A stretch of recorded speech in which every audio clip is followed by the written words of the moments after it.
Hi everyone, मैं रविराज चौहान अपने YouTube channel maths on पैर पर स्वागत करता हूं। आज हम लोग लेकर के आए हुए हैं फिजिक्स का नया चैप्टर, जिसमें आज हम लोग देखेंगे प्रकाश, ध्वनि एवं कंपन। तो देखिए, हम लोग वही क्वेश्चन देखने वाले हैं जो बार बार आरआरबी एनटीपीसी में जो क्वेश्चन पूछे जा चुके हैं, यानी प्रीवियस ईयर का क्वेश्चन हम लोग देखेंगे। देखिए, क्वेश्चन नंबर 1 क्या कहता है कि प्रकाश के लिए निम्नलिखित कथनों में कौन सा गलत है। ऑप्शन ए, वह ध्वनि की गति से अधिक तीव्रता से चलता है। बी, वह निर्वात में से गुजर सकता है। सी, वह निर्यात में से नहीं गुजर सकता है। डी, इनमें से कोई नहीं। इसमें गलत कथन ढूंढना है। इसमें गलत क्या है कि वह निर्वात से नहीं गुजर सकता है, यानी ऑप्शन नंबर सी इस क्वेश्चन का आंसर हो जाएगा। यानी याद रखिएगा कि प्रकाश के चलने के लिए माध्यम की आवश्यकता नहीं होती है, वह किसी भी माध्यम में गमन कर सकता है, नहीं वह निर्वात में भी गुजर सकता है। इसलिए क्या ये गलत है, यानी ऑप्शन नंबर सी इस क्वेश्चन का आंसर हो गया। अब हम देखते हैं नेक्स्ट क्वेश्चन, क्वेश्चन नंबर 2। देखिए, क्वेश्चन नंबर 2 क्या कहता है कि प्रकाशीय गेज निम्नलिखित सिद्धांत पर कार्य करता है। ऑप्शन ए, परावर्तन। बी, प्रकीर्णन। सी, ध्रुवण। डी, व्यतिकरण। यानी प्रकाश गेज निम्नलिखित सिद्धांत पर कार्य करता है, तो किस पे कार्य करता है? परावर्तन पर, यानी ऑप्शन नंबर ए इस क्वेश्चन का आंसर हो जाएगा। अब हम देखते हैं नेक्स्ट क्वेश्चन, क्वेश्चन नंबर 3। देखिए, क्वेश्चन नंबर 3 क्या कहता है कि जब प्रकाश की कोई किरण प्रकाशतः सघन माध्यम से विरल माध्यम की तरफ जाती है तो वह ऑप्शन ए, अविचलित रहती है। बी, नॉर्मल की ओर मुड़ती है। सी, नॉर्मल से दूर मुड़ती है। डी, इनमें से कोई नहीं। तो क्या होती है वो? तो वो होती है नॉर्मल से दूर मुड़ती है, यानी ऑप्शन नंबर सी इस क्वेश्चन का आंसर हो गया। अब लोग देखते हैं नेक्स्ट क्वेश्चन, क्वेश्चन नंबर 4। देखिए, क्वेश्चन नंबर 4 क्या कहता है कि सूखा बालू चमकीला क्यों दिखाई देता है जबकि गीला बालू धुतहीन होता है। ऑप्शन ए, यह एक प्रकाशीय भ्रम है। बी, इसका कारण परावर्तन है। सी, इसका कारण अपवर्तन है। डी, इसका कारण पारेषण है। तो बालू, सूखा बालू चमकीला इसलिए दिखाई देता है क्योंकि वह उससे प्रकाश क्या होता है? परावर्तन होता है, यानी ऑप्शन नंबर बी इस क्वेश्चन का आंसर हो जाएगा। अब हम देखते हैं नेक्स्ट क्वेश्चन, क्वेश्चन नंबर 5। देखिए, क्वेश्चन नंबर 5 में क्या कहता है कि मछुआरे को तालाब के किनारे मछली को भाले से मारने की कोशिश में उसे क्या करना चाहिए। ऑप्शन ए, मछली के नीचे ध्यान लगाना चाहिए। बी, सीधे मछली पर ध्यान लगाना चाहिए। सी, मछली के ऊपर ध्यान लगाना चाहिए। डी, इनमें से कोई नहीं। तो क्या करना चाहिए जी? तो मछली को मछुआरे को तालाब के किनारे मछली को भाले से मारने के लिए उसे क्या करना चाहिए? मछली के नीचे ध्यान लगाना चाहिए, यानी ऑप्शन नंबर ए इस क्वेश्चन का आंसर हो गया। अब हम देखते हैं नेक्स्ट क्वेश्चन, क्वेश्चन नंबर 6। देखिए, क्वेश्चन नंबर 6 क्या कहता है कि किसी स्वच्छ जल वाले तालाब की आभासी गहराई वास्तविक गहराई से कम दिखती है, इसका कारण है। ऑप्शन ए, अपवर्तन। बी, परावर्तन। सी, जल की पारदर्शिता। डी, विसरण। डी, इनमें से कोई नहीं। तो याद रखिएगा इसका आंसर क्या हो जाएगा? इसका आंसर हो जाएगा अपवर्तन। तो किसी स्वच्छ जल वाले तालाब की आभासी गहराई वास्तविक गहराई से कम दिखती है क्योंकि यह अपवर्तन के कारण होता है, यानी ऑप्शन नंबर ए इस क्वेश्चन का आंसर हो गया। अब हम देखते हैं नेक्स्ट क्वेश्चन, क्वेश्चन नंबर 7। देखिए, क्वेश्चन नंबर 7 क्या कहता है कि किस गुण धर्म के कारण पानी से भरे बर्तन में डुबोई गई छड़ी मुड़ी हुई प्रतीत होती है। ऑप्शन ए, परावर्तन। बी, न्यूटन की गति नियम। सी, अपवर्तन। डी, उत्प्लावन। किसके वजह से होता है जी? तो ये होता है अपवर्तन के कारण, यानी छड़ी मुड़ी हुई प्रतीत होती है वह इसलिए कि वह अपवर्तन के कारण, यानी ऑप्शन नंबर सी इस क्वेश्चन का आंसर हो गया। अब हम देखते हैं next question, next question, question number आपको देखना है 9। देखिए, क्वेश्चन नंबर 9। देखिए, कुछ क्वेश्चन क्या होगा स्किप करेंगे क्योंकि कुछ क्वेश्चन में क्या किया है, न्यूमेरिकल दिया हुआ है, उसको हम लोग क्या करेंगे बाद में एक वीडियो के माध्यम से हम लोग न्यूमेरिकल को सीखेंगे। तो क्वेश्चन नंबर 9 देखते हैं। कहता है कि तड़ित की चमक उसकी गर्जन सुनाई देने से पहले देखने में आती है क्योंकि तड़ित गर्जन से अधिक निकट होती है। बी, प्रकाश के जरिए गुजर सकता है। सी, प्रकाश की गति ध्वनि की गति से अधिक होती है। डी ध्वनि की गति प्रकाश की गति से अधिक होती है। तो क्या होता है जी? तो ये होता है कि प्रकाश की गति ध्वनि की गति से अधिक होती है, इसलिए तड़ित की चमक उसकी गर्जन सुनाई देने से पहले देखने को आती है। यानी ऑप्शन नंबर सी इस क्वेश्चन का आंसर हो गया। अब हम देखते हैं नेक्स्ट क्वेश्चन, क्वेश्चन नंबर 10। देखिए क्वेश्चन नंबर 10 क्या कहता है कि एक उत्तल दर्पण के सामने रखी एक सीधी वस्तु का प्रतिबिंब होगा हमेशा ऑप्शन ए काल्पनिक सीधा और वस्तु से बड़ा, बी काल्पनिक सीधा और वस्तु से छोटा, सी वास्तविक सीधा और वस्तु से बड़ा, डी वास्तविक सीधा और वस्तु से छोटा। तो याद रखिएगा, उत्तल दर्पण के सामने रखी एक वस्तु का प्रतिबिंब हमेशा क्या दिखाई देगा? तो वह देगा काल्पनिक सीधा, काल्पनिक होगा, सीधा और वस्तु से छोटा होगा। यानी देखिए उत्तल दर्पण का मतलब क्या समझे? उत्तल दर्पण का मतलब होता है उत्तल दर्पण। तो उत्तल दर्पण में कैसा प्रतिबिंब बनता है जी? तो काल्पनिक होता है, सीधा होता है और वस्तु से छोटा होता है। यानी ऑप्शन नंबर बी इस क्वेश्चन का आंसर हो गया। अब हम लोग देखते हैं नेक्स्ट क्वेश्चन, क्वेश्चन नंबर 11। देखिए क्वेश्चन नंबर 11 क्या कहता है कि एक अवतल दर्पण के वक्रता केंद्र से जाने वाली किरण के लिए आपतित कोण होगा। Option A 90 degree, option B 0 degree, option C 180 degree, option D 60 degree. तो क्या होता है जी? तो ये होता है कि अवतल दर्पण के वक्रता केंद्र से जाने वाली किरण के लिए आपतित कोण कितना होता है? वो होता है 0 डिग्री। यानी ऑप्शन नंबर बी इस क्वेश्चन का आंसर हो गया। अब हम देखते हैं next question, question number 12। Question number 12 कहता है कि जब कोई तरंग किसी दर्पण से परावर्तित होती है तो परिवर्तन आता है उसके ऑप्शन ए आयाम में, बी आवृत्ति में, सी तरंगदैर्घ्य में, डी वेग में। तो बताना है कि किसमें परिवर्तन आता है? तो वो आता है आयाम में। यानी ऑप्शन नंबर ए इस क्वेश्चन का आंसर हो जाएगा। अदर कुछ भी आवृत्ति, तरंगदैर्घ्य और वेग में कोई परिवर्तन नहीं होता है। किसमें परिवर्तन होता है? तो परिवर्तन आता है आयाम में। अब हम देखते हैं नेक्स्ट क्वेश्चन, क्वेश्चन नंबर 13। देखिए क्वेश्चन नंबर 13 क्या कहता है? हीरे रात में क्यों चमकते हैं? ऑप्शन ए हीरे रेडियोधर्मी है इसलिए विकिरण होता है, बी उच्च अपवर्तनांक के कारण प्रकाश की किरणें आंतरिक रूप से परावर्तित होती है, सी हीरे चमकते हैं क्योंकि उनमें कुछ मात्राओं में रेडियम होते हैं, डी हीरे चमकते हैं क्योंकि उनमें चतुष्फलकीय आणविक संरचना है। तो क्या होगा जी इसका आंसर? इसका आंसर हो जाएगा ऑप्शन नंबर बी, यानी उच्च अपवर्तनांक के कारण प्रकाश की किरणें आंतरिक रूप से परावर्तित होती है। अब हम देखते हैं नेक्स्ट क्वेश्चन, क्वेश्चन नंबर 14। देखिए क्वेश्चन नंबर 14 क्या कहता है कि हीरे रात में क्यों चमकते हैं? ऑप्शन ए क्वेश्चन नंबर 14 रिपीट क्वेश्चन हो गया था। क्वेश्चन नंबर 14 देखेंगे कि किसी काल्पनिक पिंड के अपनी माध्य स्थिति से अधिकतम विस्थापन को क्या कहा जाता है? ऑप्शन ए घूर्णन, बी तरंगदैर्घ्य, सी आयाम, डी आवेग। तो क्या कहते हैं जी? किसी काल्पनिक पिंड के अपनी माध्य स्थिति से अधिकतम विस्थापन को कहा जाता है आयाम। यानी ऑप्शन नंबर सी इस क्वेश्चन का आंसर हो जाएगा। अब हम देखते हैं नेक्स्ट क्वेश्चन, क्वेश्चन नंबर 15। देखिए क्वेश्चन नंबर 15 क्या कहता है कि घूर्णी मशीनों में गतिकीय दृष्टि से असंतुलित द्रव्यमान उत्पन्न करते हैं। ऑप्शन ए शोर, बी घर्षण, सी वियर, डी कंपन। तो क्या होता है जी? वो असंतुलित द्रव्यमान उत्पन्न करते हैं किस चीज? कंपन के माध्यम से। किसके? कंपन के माध्यम से। यानी ऑप्शन नंबर डी इस क्वेश्चन का आंसर हो जाएगा। अब हम देखते हैं नेक्स्ट क्वेश्चन, क्वेश्चन नंबर 16। देखिए क्वेश्चन नंबर 16 क्या कहता है कि सामान्यतः कुंजी का प्रयोग दो पुर्जों के बीच किस गति को रोकने के लिए किया जाता है? ऑप्शन ए अक्षीय, बी पश्चाग्र, सी घूर्णन, डी इनमें से कोई नहीं। तो सामान्यतः कुंजी का प्रयोग दो पुर्जों के बीच किस गति को रोकने के लिए किया जाता है? तो वो किया जाता है घूर्णन के लिए। यानी ऑप्शन नंबर सी इस क्वेश्चन का आंसर हो गया। अब हम देखते हैं नेक्स्ट क्वेश्चन, क्वेश्चन नंबर 17। देखिए क्वेश्चन नंबर 17 क्या कहता है कि मशीन आदि के किसी भी अवयव की श्रांति आयु को सुधारा जा सकता है।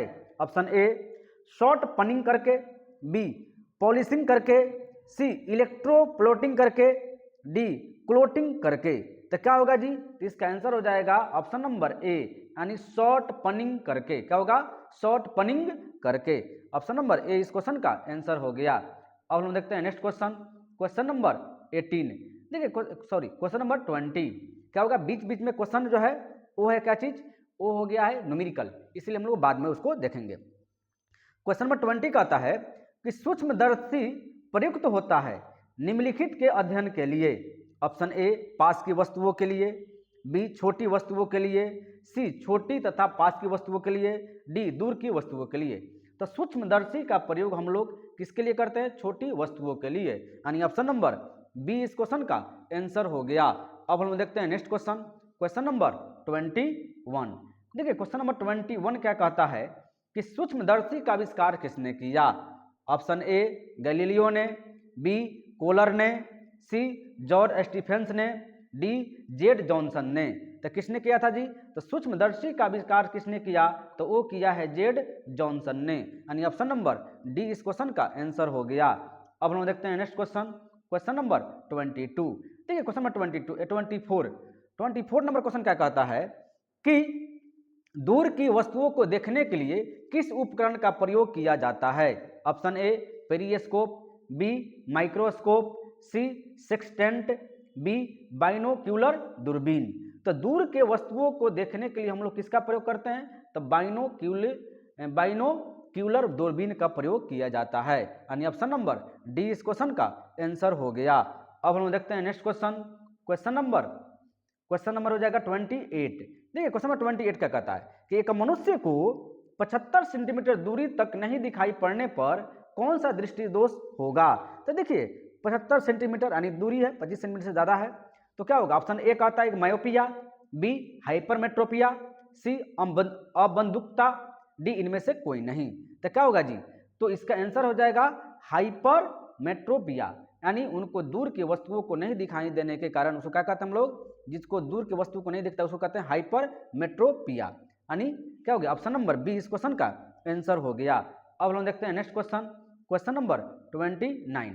देखिए क्वेश्चन नंबर 29 बार बार क्वेश्चन पूछा हुआ है, देख भी सकते हैं आप लोग। देखिए क्वेश्चन नंबर 29 क्या कहता है कि दृष्टि का हाइपरमेट्रोपिया दूरदृष्टि दोष किसके प्रयोग से ठीक किया जा सकता है? ऑप्शन ए अवतल लेंस, बी अवतल उत्तल लेंस, सी समतल लेंस, डी उत्तल लेंस। तो देखिए हाइपरमेट्रोपिया दूर करने के लिए, दूरदृष्टि को दूर करने के लिए उत्तल लेंस का प्रयोग किया जाता है, यानी ऑप्शन नंबर डी इस क्वेश्चन का आंसर हो गया।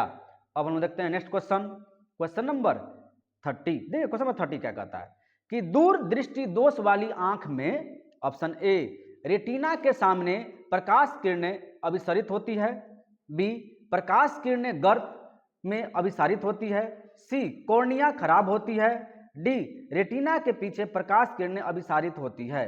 तो क्या होगा इसका आंसर जी? तो इसका आंसर हो जाएगा ऑप्शन नंबर डी, रेटिना के पीछे प्रकाश किरणें अभिसारित होती है दूरदृष्टि में, यानी ऑप्शन नंबर डी इस क्वेश्चन का आंसर हो गया। अब हम देखते हैं next question, question number 31।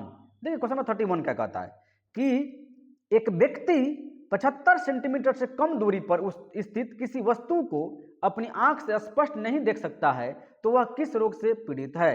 Option A अबिंदुकता, सी निकट दृष्टि, सी दीर्घ दृष्टि, डी जरा दृष्टि। जैसे क्या होगा जी? 75 सेंटीमीटर से कम को उसको कहते हैं दीर्घ दृष्टि, यानी ऑप्शन नंबर सी इस क्वेश्चन का आंसर हो गया। अब हम देखते हैं नेक्स्ट क्वेश्चन, क्वेश्चन नंबर 32।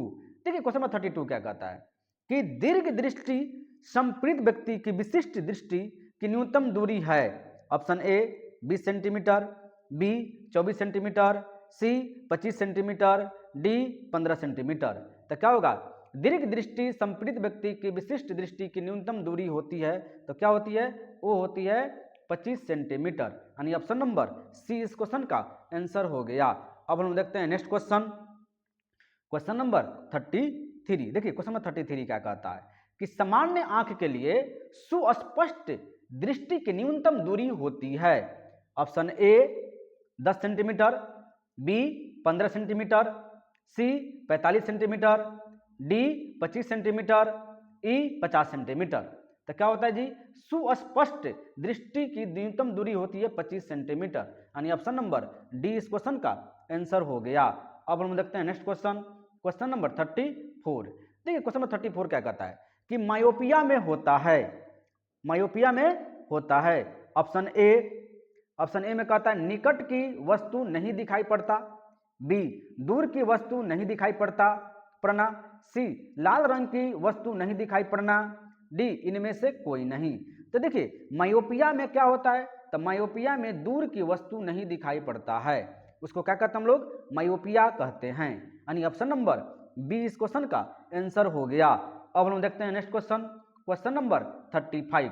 देखिए क्वेश्चन नंबर 35 क्या कहता है कि निम्नलिखित में से किसे सूर्य प्रकाश को नाभि बिंदु पर लाने में प्रयोग किया जाता है। ऑप्शन ए अवतल लेंस, बी समतल दर्पण, सी अवतल दर्पण, डी उत्तल दर्पण।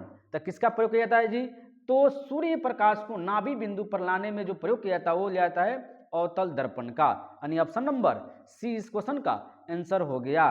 अब हम देखते हैं नेक्स्ट क्वेश्चन, क्वेश्चन नंबर 36। देखिए क्वेश्चन नंबर 36 क्या कहता है कि एक समतल दर्पण द्वारा परावर्तित प्रकाश एक वास्तविक प्रतिबिंब का रूप ले सकता है। ऑप्शन ए किसी भी परिस्थिति में नहीं, बी यदि दर्पण पर पड़ने वाली किरणें अभिसारी है, सी यदि दर्पण पर पड़ने वाली किरणें अपसारी है, डी यदि वस्तु दर्पण के बहुत निकट रखी हो। तो देखिए एक समतल दर्पण द्वारा परावर्तित प्रकाश एक वास्तविक प्रतिबिंब के रूप ले सकता है। कब ले सकता है, किसी भी परिस्थिति में नहीं लेगा, वो याद रखिएगा, वो कभी भी किसी परिस्थिति में नहीं लेगा। यानी ऑप्शन नंबर ए इस क्वेश्चन का आंसर हो जाएगा। अब हम देखते हैं next question, question number 37 number कहता है कि पर्दे पर प्रदर्शित पिक्सेल की संख्या जानी जाती है पर्दा की। ऑप्शन ए स्पष्टता के रूप रंग में, बी गहराई के रूप में, सी अवलोकन आकार के रूप में, डी नवीनता के दर के रूप में। तो क्या होता है जी, तो इसका होता है अवलोकन आकार के रूप में। यानी ऑप्शन नंबर सी इस क्वेश्चन का आंसर हो गया। अब हम देखते हैं नेक्स्ट क्वेश्चन, क्वेश्चन नंबर हो जाएगा आपको 39। देखिए क्वेश्चन नंबर 39 कहता है कि दो समांतर दर्पणों के बीच कितने प्रतिबिंब देखे जा सकते हैं। Option A 2, B 4, C 1, D 6, E अनंत। तो दो समांतर दर्पणों के बीच कितने प्रतिबिंब देखे जा सकते हैं, तो वो देखे जा सकते हैं अनंत। यानी ऑप्शन नंबर ई इस क्वेश्चन का आंसर हो गया। अब हम देखते हैं नेक्स्ट क्वेश्चन, क्वेश्चन नंबर 40।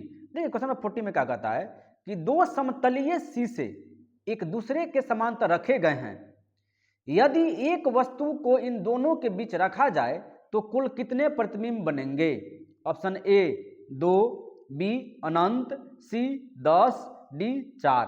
क्या कितने बनेंगे जी, तो दो समतल के बीच में रखने समतल दर्पण के तो कितना हो जाएगा अनंत। यानी ऑप्शन नंबर बी इस क्वेश्चन का आंसर हो गया।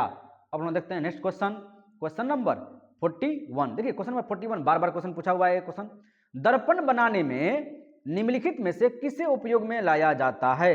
Option A silver nitrate, B silver oxide, C silver acetate, D silver amalgam. किसका प्रयोग किया जाता है जी, तो इसका किया जाता है दर्पण बनाने में सिल्वर नाइट्रेट का। यानी ऑप्शन नंबर ए इस क्वेश्चन का आंसर हो गया। अब हम देखते हैं नेक्स्ट क्वेश्चन, क्वेश्चन नंबर 42। देखिए क्वेश्चन नंबर 42 क्या कहता है कि निम्नलिखित में से किस प्रकार के प्रतिबिंब पर्दे पर प्राप्त किए जा सकते हैं। ऑप्शन ए देखिए एक में 1, 2, 3, 4 दिया हुआ है। एक में देखिए वास्तविक और बड़ा, 2 में कहता है वास्तविक और छोटा, 3 में कहता है आभासी और बड़ा, 4 में कहता है आभासी और छोटा। तो इसमें क्या क्या चीज को पर्दे पे प्राप्त किया जा सकता है। ऑप्शन ए की बात किया जाए तो कहता है 1 एवं 4, डी में कहता है 3 एवं 4, बी में कहता है 1 और 2, और सी में कहता है 2 और 3। तो देखिए इसका आंसर होना चाहिए कि वास्तविक जो पर्दे पे प्राप्त किया जाता है वो क्या किया जाता है, वो किया जाता है वास्तविक और छोटा, ठीक है। और क्या किया जाता है, और किया जाता है आपको आभासी और बड़ा, यानी 2, 3। यानी ऑप्शन नंबर सी इस क्वेश्चन का आंसर हो जाएगा। अब हम देखते हैं नेक्स्ट क्वेश्चन, क्वेश्चन नंबर 43। देखिए क्वेश्चन नंबर 43 क्या कहता है कि गोलीय दर्पण के मुख्य अक्ष के बारे में इनमें से कौन से कथन सत्य है। एक नंबर स्टेटमेंट नंबर 1 कह रहा है कि यह दर्पण पर अविलंब होता है। 2 में कहता है आपतन बिंदु हमेशा मुख्य अक्ष पर स्थित होता है। 3 में कहता है मुख्य फोकस हमेशा मुख्य अक्ष पर स्थित होता है। ऑप्शन की बात की जाए, ऑप्शन ए में कहता है केवल 1, बी में कहता है 1 और 2, सी में कहता है केवल 2, डी में कहता है 1 एवं 3। तो क्या होता है जी, इसका आंसर हो जाएगा 1 एवं 3, यानी ऑप्शन नंबर डी इस क्वेश्चन का आंसर हो जाएगा। क्या क्या चीज, तो यह दर्पण पर अभिलंब होता है, 3 में का मुख्य फोकस हमेशा मुख्य अक्ष पर स्थित होता है, यानी 1 और 3, ठीक है, यानी ऑप्शन नंबर डी इस क्वेश्चन का आंसर हो गया। अब हम देखते हैं नेक्स्ट क्वेश्चन, क्वेश्चन नंबर 44। देखिए क्वेश्चन नंबर 44 क्या कहता है कि यदि एक आपतित प्रकाश किरण किसी अवतल दर्पण के वक्रता केंद्र से गुजरती है तो आपतित किरण और परावर्तित किरण के बीच बनने वाला कोण डैश के बराबर होगा। Option A 0 degree, B 150 degree, C 90 degree, D 180 degree. तो कितना होता है जी, ए होता है 0 डिग्री, यानी ऑप्शन नंबर ए इस क्वेश्चन का आंसर हो गया। अब हम देखते हैं नेक्स्ट क्वेश्चन, क्वेश्चन नंबर 45। देखिए क्वेश्चन नंबर 46 कहता है कि यदि अवतल दर्पण किसी वस्तु का वास्तविक उल्टा एवं समान आकार का प्रतिबिंब निर्मित करता है तो वस्तु कहां पर स्थित होगा। यानी ऑप्शन की बात की जाए तो ऑप्शन नंबर ए कहता है अनंत पर, बी में कहता है सी पर यानी वक्रता केंद्र पर, सी में कहता है एफ और ध्रुव के बीच, डी में कहता है एफ और सी के बीच। तो कहाँ होता है जी, वास्तविक उल्टा एवं समान आकार का तो वक्रता केंद्र पर रखना पड़ेगा, यानी ऑप्शन नंबर बी इस क्वेश्चन का आंसर हो गया। देख भी सकते हैं एक क्वेश्चन आरआरबी ग्रुप डी में एक क्वेश्चन पूछा गया है, ठीक है। अब हम देखते हैं next question, question number 55 sorry question number 55। देखिए क्वेश्चन नंबर 55 में क्या कहता है कि किसी वस्तु के एक अवतल के, देखिए बीच में क्या है, सभी क्वेश्चन न्यूमेरिकल है, तो न्यूमेरिकल को हम लोग वीडियो के माध्यम से देखेंगे। न्यूमेरिकल भी बार बहुत सारा क्वेश्चन पूछा जाता है ग्रुप डी और आरआरबी एनटीपीसी में, ठीक है। इस बात को याद रखना है कि हम लोग को न्यूमेरिकल भी समाप्त करनी है। अब देखते हैं क्वेश्चन नंबर 55 कहता है किसी वस्तु को एक अवतल दर्पण के सामने इसकी फोकस दूरी से दुगुनी दूरी पर रखा गया है तो प्रतिबिंब डैश दूरी पर बनेगा। Option A F, B 1.f, C 2f, D 4f। देखिए तो दुगुनी दूरी पे बना हुआ है तो इसका प्रतिबिंब भी बनेगा दुगुनी दूरी पर ही, यानी ऑप्शन नंबर सी इस क्वेश्चन का आंसर हो गया। अब हम देखते हैं नेक्स्ट क्वेश्चन, क्वेश्चन नंबर हो जाएगा 58। देखिए प्रकाश का वेग करा है कि प्रकाश का वेग सर्वप्रथम किसने मापा। Option A Copernicus, B Newton, C Roemer, D Galileo. तो किसने नापा जी, तो प्रकाश का वेग सर्वप्रथम किसने नापा है, वो नापा है रोमर ने, यानी ऑप्शन नंबर सी इस क्वेश्चन का आंसर हो गया। अब हम देखते हैं नेक्स्ट क्वेश्चन, क्वेश्चन नंबर 59। देखिए क्वेश्चन नंबर 59 में कहता है कि प्रकाश का रंग निश्चित किया जा सकता है उसके, ऑप्शन ए वेग द्वारा, बी आयाम द्वारा, सी तरंगदैर्घ्य द्वारा, डी आवृत्ति द्वारा। तो प्रकाश का रंग निश्चित किया जा सकता है किसके द्वारा जी, तो वो होगा तरंगदैर्घ्य द्वारा, यानी ऑप्शन नंबर सी इस क्वेश्चन का आंसर हो गया। अब हम देखते हैं नेक्स्ट क्वेश्चन, क्वेश्चन नंबर 60। देखिए क्वेश्चन नंबर 60 क्या कहता है कि प्रकाश का दो अलग स्वरूप है। ऑप्शन ए विवर्तन तथा परावर्तन, बी परावर्तन तथा अपवर्तन, सी विवर्तन तथा फोटो इलेक्ट्रिक प्रभाव, डी अपवर्तन एवं व्यक्तीकरण। ठीक है, तो देखिए प्रकाश का वेग, प्रकाश का दो अलग स्वरूप है, कौन कौन है जी, तो दो अलग स्वरूप जो है वो है विवर्तन और परावर्तन, यानी ऑप्शन नंबर ए इस क्वेश्चन का आंसर हो गया। अब हम देखते हैं नेक्स्ट क्वेश्चन, क्वेश्चन नंबर 61। देखिए क्वेश्चन नंबर 61 क्या कहता है कि प्रकाश निर्वात में भी चलता है क्योंकि प्रकाश संबंधित है। ऑप्शन ए गुरुत्वाकर्षण क्षेत्र से, बी विद्युत क्षेत्र से, सी चुंबकीय क्षेत्र से, डी ए तथा बी दोनों से। तो देखिए प्रकाश निर्वात में भी चलता है क्योंकि प्रकाश संबंधित है, किससे संबंधित है जी, तो चुंबकीय क्षेत्र से, यानी ऑप्शन नंबर सी इस क्वेश्चन का आंसर हो गया। अब हम देखते हैं नेक्स्ट क्वेश्चन, क्वेश्चन नंबर 62। देखिए क्वेश्चन नंबर 62 क्या कहता है कि लाल रंग नीले रंग से किस बात से भिन्न होता है। ऑप्शन ए आवृत्ति, बी आयाम, सी तरंगदैर्घ्य, डी सभी से। तो लाल रंग नीले रंग से सभी माध्यमों से भिन्न होता है, यानी ऑप्शन नंबर डी इस क्वेश्चन का आंसर हो गया। अब हम देखते हैं नेक्स्ट क्वेश्चन, क्वेश्चन नंबर आपका हो जाएगा 63। देखिए क्वेश्चन नंबर 63 क्या कहता है कि प्रकाश की चाल किलोमीटर प्रति घंटा में होगी। ऑप्शन ए 108 गुने 10 के पावर 9 किलोमीटर प्रति घंटा, बी में कहता है 108 इंटू 1.08 इंटू 10 के पावर 9 किलोमीटर पर घंटा, सी में कहता है 108 किलोमीटर पर घंटा, और डी इनमें से कोई नहीं। तो याद रखिएगा कि प्रकाश की चाल किलोमीटर प्रति घंटा में 1.08 गुने 10 के पावर 9 किलोमीटर प्रति घंटा होता है, यानी ऑप्शन नंबर बी इस क्वेश्चन का आंसर हो जाएगा। देखिए मीटर सेकंड की बात किया जाए तो मीटर सेकंड में क्या होता है 3 इंटू 10 के पावर 8 मीटर पर सेकंड, नहीं यहाँ पे किलोमीटर पर घंटा है तो 1.08 गुने 10 के पावर 9 किलोमीटर पर घंटा होता है। अब हम लोग देखते हैं नेक्स्ट क्वेश्चन, क्वेश्चन नंबर 64। देखिए क्वेश्चन नंबर 64 क्या कहता है कि जब किसी माध्यम का ताप बढ़ता है तो उस माध्यम में प्रकाश का वेग क्या होगा। ऑप्शन ए बढ़ जाता है, बी घट जाता है, सी अपरिवर्तित रहता है, डी तेजी से घटता है। तो क्या होता है जी, जब किसी माध्यम का ताप बढ़ता है तो उस माध्यम के प्रकाश का वेग क्या होगा, अपरिवर्तित रहता है, क्योंकि पहला ही क्वेश्चन हम लोग देखा था कि माध्यम का कोई प्रभाव प्रकाश पर नहीं पड़ता है, यानी ऑप्शन नंबर सी इस क्वेश्चन का आंसर हो जाएगा, अपरिवर्तित रहता है। अब हम देखते हैं नेक्स्ट क्वेश्चन, क्वेश्चन नंबर 65। देखिए क्वेश्चन नंबर 65 में क्या कहता है, यदि वायुमंडल नहीं हो तो पृथ्वी से आकाश किस रंग का दिखाई देगा। ऑप्शन ए काला, बी नीला, सी नारंगी, डी लाल। देखिए वायुमंडल नहीं हो तो पृथ्वी आकाश से किस रंग का दिखाई देगा, तो काला रंग का दिखाई देगा, यानी ऑप्शन नंबर ए इस क्वेश्चन का आंसर हो गया। अब हम देखते हैं नेक्स्ट क्वेश्चन, क्वेश्चन नंबर 66। देखिए क्वेश्चन नंबर 66 क्या कहता है कि अगर जमीन की फिजा न हो तो आसमान नजर आता है। ऑप्शन ए बेरंग, बी सफेद, सी नीला, डी तारीक। क्या होता है जी, तो कैसा दिखाई देगा, तो ये दिखाई देगा आपको तारीक, यानी ऑप्शन नंबर डी इस क्वेश्चन का आंसर हो जाएगा। ठीक है, यानी तारीक का मतलब क्या होता है जी, तो काला होता है, तारीक का मतलब काला, घबराइए मत, क्या होता है जी, काला होता है, याद रखिए काला तारीक। ठीक है, देखिए ये एक क्वेश्चन पूछा हुआ है कहाँ पे, आरआरबी चंडीगढ़ एनटीपीसी में भी पूछा हुआ है, बार बार एक क्वेश्चन पूछा हुआ है, देख भी सकते हैं। नहीं कब, जब फिजा न हो, फिजा का मतलब क्या हुआ जी, फिजा का मतलब हवा, हवा उपस्थित न हो। देखिए अगर जमीन की हवा न हो तो आसमान नजर कैसा दिखाई देगा, तो काला दिखाई देगा, यानी फिजा तारीख दिखाई देगा, ऑप्शन नंबर डी। अब हम देखते हैं नेक्स्ट क्वेश्चन, क्वेश्चन नंबर 67। देखिए क्वेश्चन नंबर 67 में क्या कहता है कि क्षितिज के समीप सूर्य और चंद्रमा दीर्घ वृत्ताकार रूप से परिवर्तित होते हैं, इसका कारण है। ऑप्शन ए प्रकाशीय व्यक्तीकरण, बी अपवर्तन, सी आकृतियों एवं वास्तविक परिवर्तन, डी परावर्तन।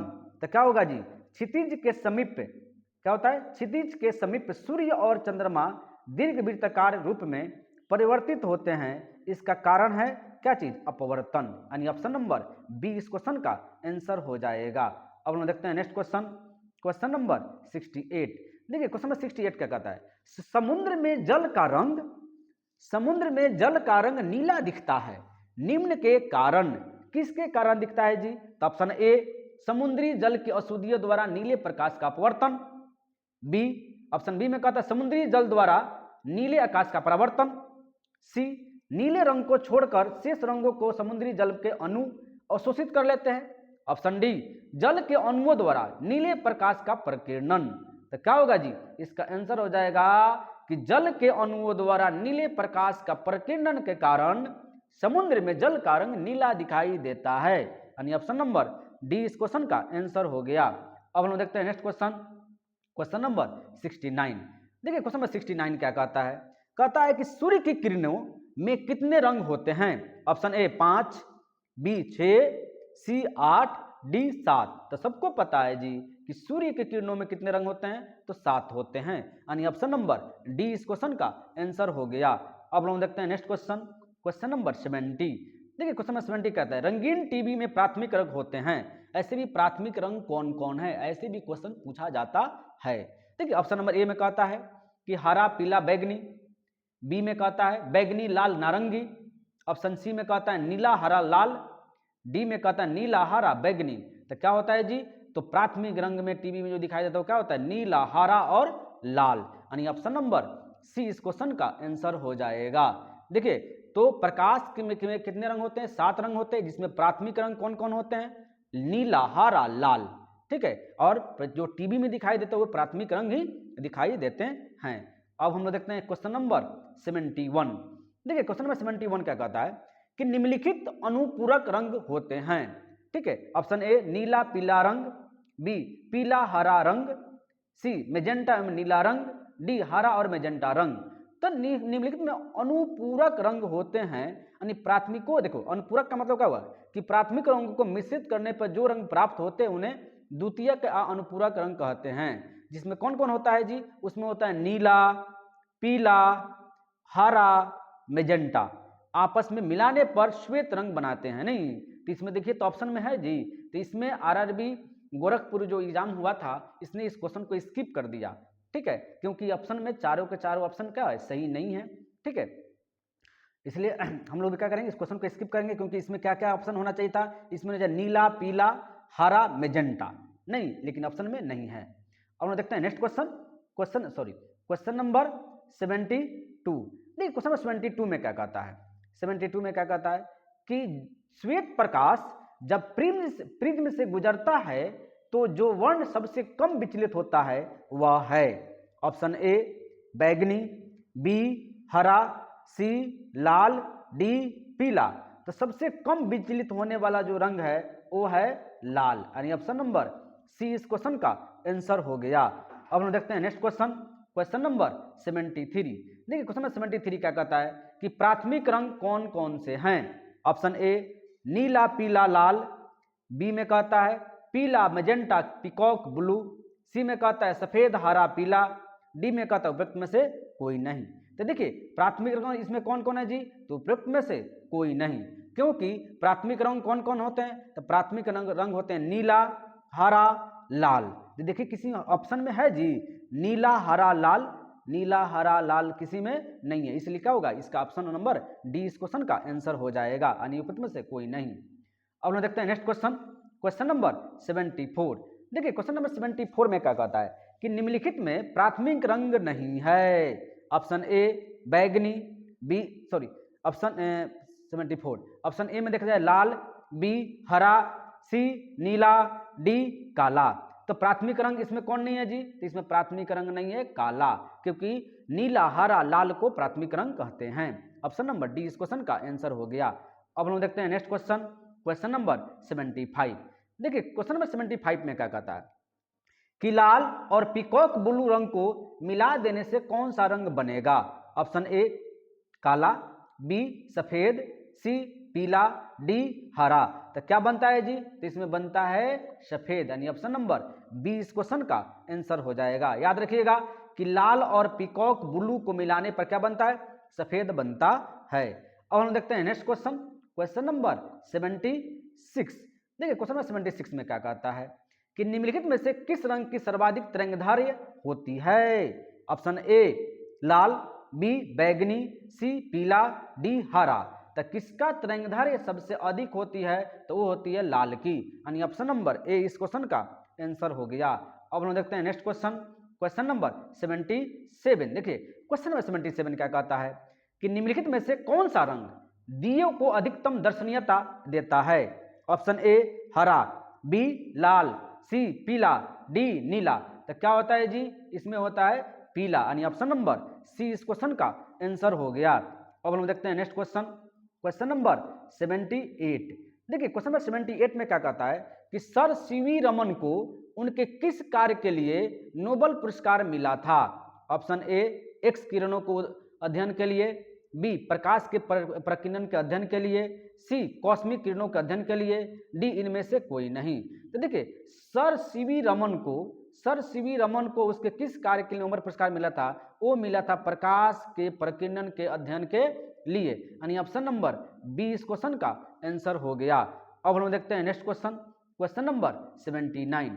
देखिए क्वेश्चन नंबर 79 क्या कहता है कि सूर्य की किरणों की तीव्रता मापने वाले उपकरण को क्या कहते हैं? ऑप्शन ए एस्ट्रोमीटर, बी किस्कोग्राफ, सी एक्टियोमीटर, डी बैरोमीटर। तो सूर्य की किरणों की तीव्रता मापने वाले उपकरण को क्या कहा जाता है?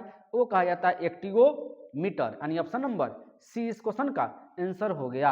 अब हम देखते हैं नेक्स्ट क्वेश्चन, क्वेश्चन नंबर 80। देखिए क्वेश्चन नंबर 80 क्या कहता है? एसआई पद्धति में लेंस की शक्ति इकाई है। ऑप्शन ए मीटर, बी ऑप्टर, सी वाट, डी डायोप्टर। तो क्या होता है? एसआई पद्धति में लेंस की शक्ति का एसआई मात्रक क्या होता है जी? इकाई क्या होता है? तो डायोप्टर होता है, यानी ऑप्शन नंबर डी इस क्वेश्चन का आंसर हो गया। अब हम देखते हैं नेक्स्ट क्वेश्चन, क्वेश्चन नंबर 81। देखिए क्वेश्चन नंबर 81 क्या कहता है कि पानी में हवा के बुलबुले, पानी में क्वेश्चन नंबर 81, पानी में हवा के बुलबुले के जैसा कार्य करेगा। ऑप्शन ए उत्तल लेंस, बी अवतल लेंस, सी उभयोत्तल लेंस, डी इनमें से कोई नहीं। तो क्या काम करता है जी? इसमें काम करता है अवतल लेंस, यानी ऑप्शन नंबर बी इस क्वेश्चन का आंसर हो गया। तो याद रखिएगा पानी में हवा के बुलबुले अवतल लेंस के जैसा कार्य करेगा। अब हम देखते हैं नेक्स्ट क्वेश्चन, क्वेश्चन नंबर क्या हो जाएगा? क्वेश्चन नंबर हो जाएगा 83। क्वेश्चन नंबर 83 कहता है कि निम्न में से कौन मैग्नीफाइंग ग्लास की भांति प्रयुक्त होता है? ऑप्शन ए समतल दर्पण, बी अवतल दर्पण, सी अभिसारी लेंस, डी अपसारी लेंस। तो निम्न में से कौन मैग्नीफाइंग ग्लास की भांति प्रयुक्त होता है? तो मैग्नीफाइंग ग्लास की भांति कौन करता है जी? अभिसारी लेंस, यानी ऑप्शन नंबर सी इस क्वेश्चन का आंसर हो जाएगा। अब हम देखते हैं नेक्स्ट क्वेश्चन। देखिए अभिसारी का मतलब क्या समझे? अभिसारी का मतलब उत्तल लेंस, ठीक है। अब हम देखते हैं नेक्स्ट क्वेश्चन, क्वेश्चन नंबर क्या हो जाएगा? Question number 84। देखिए क्वेश्चन नंबर 84 क्या कहता है कि निम्न में से कौन सा दर्पण दी हुई जगह पर प्रकाश को संक्रेदित करने के लिए प्रयोग में लाया जाता है? ऑप्शन ए उत्तल दर्पण, बी अवतल दर्पण, सी इनमें से कोई नहीं, डी सदा दर्पण। तो क्या होता है जी? एक केंद्र पे बिंदु पे लाने के लिए अवतल दर्पण का प्रयोग करते हैं, यानी ऑप्शन नंबर बी इस क्वेश्चन का आंसर हो गया। अब हम देखते हैं नेक्स्ट क्वेश्चन, क्वेश्चन नंबर 87। देखिए क्वेश्चन नंबर 87 क्या कहता है कि सबसे कम तरंग लंबाई वाली किरणें हैं। ऑप्शन ए एक्स किरणें, बी अल्फा किरणें, सी बीटा किरणें, डी गामा किरणें। तो सबसे कम तरंगदैर्घ्य लंबाई किसमें होती है? तो वो होती है आपको गामा किरणें में। क्या होता है? गामा किरणें की ये तरंगदैर्घ्य जो लंबाई होती है सबसे कम होती है, यानी ऑप्शन नंबर डी इस क्वेश्चन का आंसर हो गया। अब हम देखते हैं नेक्स्ट क्वेश्चन, क्वेश्चन नंबर 89। देखिए क्वेश्चन नंबर 89 क्या कहता है कि जब कोई तरंग एक स्थान से दूसरे स्थान तक जाती है तो वह परिवहन करती है। ऑप्शन ए पदार्थ का, बी ऊर्जा का, सी द्रव्यमान का, डी कुछ नहीं। तो याद रखिएगा जब कोई तरंग एक स्थान से दूसरे स्थान तक जाती है तो वह परिवहन करती है ऊर्जा का, यानी ऑप्शन नंबर बी इस क्वेश्चन का आंसर हो जाएगा। अब हम देखते हैं नेक्स्ट क्वेश्चन, क्वेश्चन नंबर 90। देखिए क्वेश्चन नंबर 90 क्या कहता है कि बेल किसकी इकाई है? बेल ऑप्शन ए तीव्रता की, बी पिच की, डी तरंगदैर्घ्य की, डी किसी का नहीं। तो बेल किसकी इकाई है जी? तो इसमें बेल किसी का इकाई नहीं है, यानी इनमें से कोई नहीं। याद रखिएगा बेल ध्वनि की इकाई है। किसकी है? ध्वनि की इकाई है। तो इसमें ध्वनि कहीं दिया है जी? नहीं दिया है। इसे इसका आंसर क्या हो जाएगा? Option number D. अब हम देखते हैं next question, question number 91। Optic fibre को आमतौर पर किस में प्रयोग किया जाता है? ऑप्शन ए संचार में, बी बुनने में, सी संगीत और औजार में, डी खाने के उद्योग में। तो ऑप्टिक फाइबर का जो प्रयोग किया जाता है वो किया जाता है संचार में, यानी ऑप्शन नंबर ए इस क्वेश्चन का आंसर हो गया। अब हम देखते हैं नेक्स्ट क्वेश्चन, क्वेश्चन नंबर 92। देखिए क्वेश्चन नंबर 92 क्या कहता है कि मृग तृष्णा बनने का कारण है। ऑप्शन ए पूर्ण आंतरिक परावर्तन, बी विसर्जन, सी परावर्तन, डी अपवर्तन, ई इनमें से कोई नहीं। तो मृग तृष्णा बनने का कारण है वो कारण है पूर्ण आंतरिक परावर्तन, यानी ऑप्शन नंबर ए इस क्वेश्चन का आंसर हो गया। अब हम देखते हैं क्वेश्चन, ऑप्शन नंबर ए इस क्वेश्चन का आंसर हुआ। अब हम देखते हैं नेक्स्ट क्वेश्चन, क्वेश्चन नंबर आपको हो गया 93। देखिए क्वेश्चन नंबर 93 क्या कहता है कि शरीर के आमाशय एवं अन्य अंतरंगों का अन्वेषण करने वाली तकनीकी इंडोस्कोपी किस घटना पर आधारित है? ऑप्शन ए पूर्ण आंतरिक परावर्तन, बी व्यक्तीकरण, सी विवर्तन, डी ध्रुवन। तो याद रखिएगा शरीर में आमाशय एवं अन्य अंतरंगों का अन्वेषण करने वाली तकनीकी इंडोस्कोपी जो किस पे आधारित है? वो है पूर्ण आंतरिक परावर्तन पर, यानी ऑप्शन नंबर ए इस क्वेश्चन का आंसर हो गया। अब हम देखते हैं नेक्स्ट क्वेश्चन, क्वेश्चन नंबर आपको हो जाएगा 94। कहता है इंडोस्कोपी किस विधि से होता है? ऑप्शन ए परावर्तन, बी अपवर्तन, सी पूर्ण आंतरिक परावर्तन, डी इनमें से कोई नहीं। रिपीट कर दिया क्वेश्चन, तो क्या होगा जी? इंडोस्कोपी जो होता है वो क्या होता है? पूर्ण आंतरिक परावर्तन, यानी ऑप्शन नंबर सी इस क्वेश्चन का आंसर हो, ऑप्शन नंबर सी इस क्वेश्चन का आंसर हुआ। अब हम देखते हैं नेक्स्ट क्वेश्चन, क्वेश्चन नंबर 95 और लास्ट क्वेश्चन है। वस्तुएं दिखाई देती है क्योंकि ऑप्शन ए वे अपारदर्शी होती हैं, बी वे आंशिक रूप से छाया में होती है, सी वे सूर्य से प्रकाश शोषित करती है, डी उन पर से प्रकाश आंखों की ओर परावर्तित होती है, ऑप्शन ई प्रकाश किरणें उनकी सतह को छेदती है। तो वस्तुएं दिखाई देती है क्योंकि उन पर से प्रकाश आंखों की ओर परावर्तित होती है, यानी ऑप्शन नंबर डी इस क्वेश्चन का आंसर हो गया। अब देखिए हम लोगों ने वो क्वेश्चन देखा जो बार बार एग्जाम में पूछा गया है, और अब देखिए इस क्वेश्चन का सीरीज अभी और भी बाकी है, इस चैप्टर में और भी क्वेश्चन अभी बाकी है, लेकिन हम लोग को कोशिश है कि वीडियो इतना हो कि सभी बच्चे उसको एक बार बैठे हो तो क्या करें, उसको रिकॉल करें। यानी प्रकाश, ध्वनि एवं कंपन में और भी क्वेश्चन बाकी है जिसको हम लोग नेक्स्ट वीडियो में देखेंगे।